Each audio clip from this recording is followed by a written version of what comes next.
I'm beginning today. I did sort of an introduction yesterday, my discussion of Shakespeare and the problem of diversity. In this series of segments, which I'm going to do sort of successively, I'm going to focus on Othello, which deals with the racial issue, black and white, or dark-skinned and light-skinned. And I'm also going to focus on The Merchant of Venice, which focuses on Antonio and Shylock, Christian and Jew. Now, before I talk about Othello, I do want to point out that interracial or multiracial societies in history have existed but are relatively rare. Most societies are made up of one kind of people. A classic example is India. And India, even as late as recently, when I was growing up, India was full of Indians. Most people I saw growing up looked like me. I very rarely saw a white person, and it was usually some kind of a hippie tourist. And I very rarely saw a black person. And usually when I did, it was an African that was in India for a medical purpose or some other reason. But this was by and large rare, and those were seen very much as outsiders. Now, Thomas Jefferson, viewing the landscape of America in the 18th century, thought it was going to be very difficult for blacks and whites to live together in this new country. I want to read a line from Jefferson's Notes on the State of Virginia. And he says, quote, "Deep-rooted prejudices entertained by the whites. 10,000 recollections by the blacks of the injuries they have sustained. New provocations," he means new provocations, white against black, black against white, race riots, white suspicions, white anger, black anger, quote, "the real distinctions which nature has made." Now, this is a little bit of a taboo right now, but Jefferson is saying, look, there are natural differences between groups, and that is true. Just as there are sex differences between men and women, there are some racial differences, and Jefferson is acknowledging that.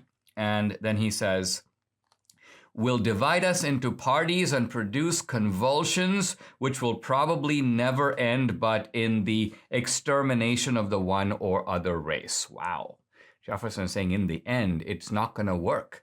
One of the two groups, and he doesn't say which one. He doesn't assume that's going to be the whites who exterminate the blacks. He thinks it's a possibility that the blacks will exterminate the whites.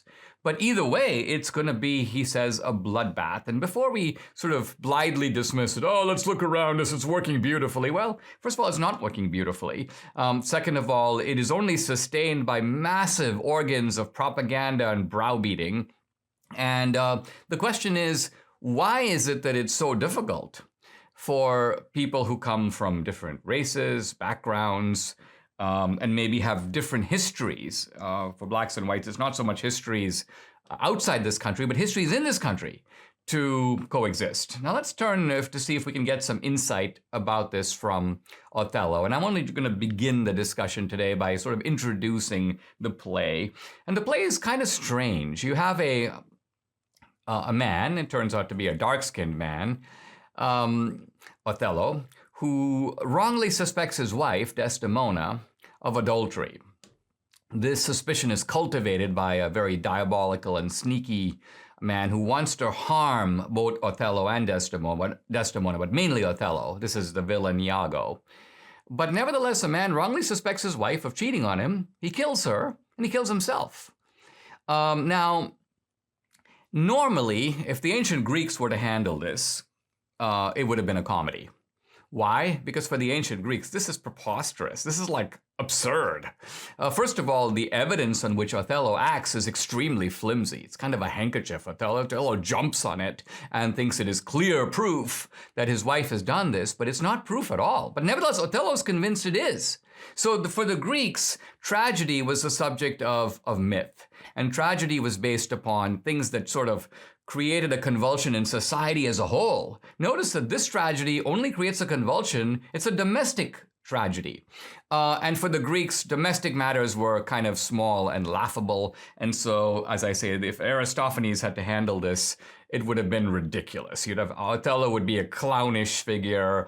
He'd be constantly looking around to find his wife, catch her in the act, so to speak. This is how it would go. But let's think about why it's not that way with Shakespeare. Well, the reason it's not that way with Shakespeare is because of Christianity. And what I mean by this is that Othello is jealous Jealousy is in general seen, well, the Greeks saw it as not only a fault, but laughable. The idea that a man would be jealous for the Greeks was like, shows that this is kind of a pathetic, ridiculous figure. But in Christianity, and particularly in the Old Testament, in Judaism, think of it.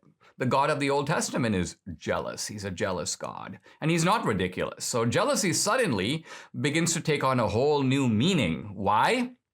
We often tend to confuse in normal language jealousy with envy. We think someone is jealous, he's envious, same thing. No, it's actually not the same thing. It's in fact the opposite.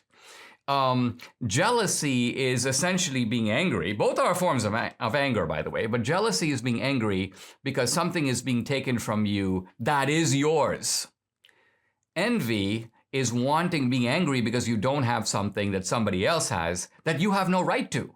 So if, for example, you're smarter than me and I'm envious of you, envious is the right word here, not jealous. I'm envious of you because you have something I don't. I don't have a right to be smart. I'm just not smart. But I'm upset because you have it and I don't, and that's envy.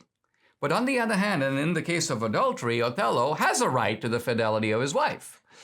He believes that to that degree, this is a possession that he owns.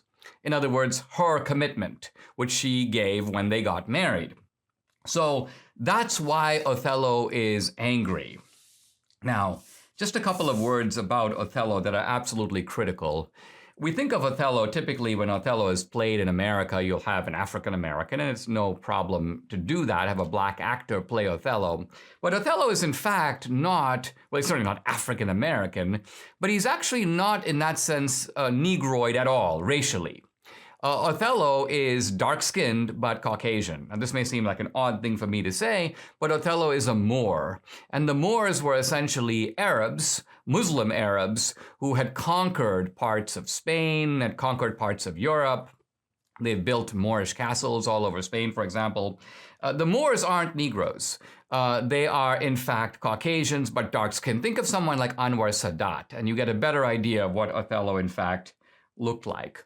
But in the great opening scene of the play, which I'll talk about more next time, Shakespeare emphasizes the blackness of Othello. It is black Othello contrasted with fair-skinned Desdemona. So right away, Shakespeare's introducing the stark difference between the races. And the question he's really going to ask is, how is it that this great black man, this noble black man, Othello, came to such a bad end, came to grief? And what does that say about the possibility of having blacks, people who are very different, inhabit a society that is predominantly white?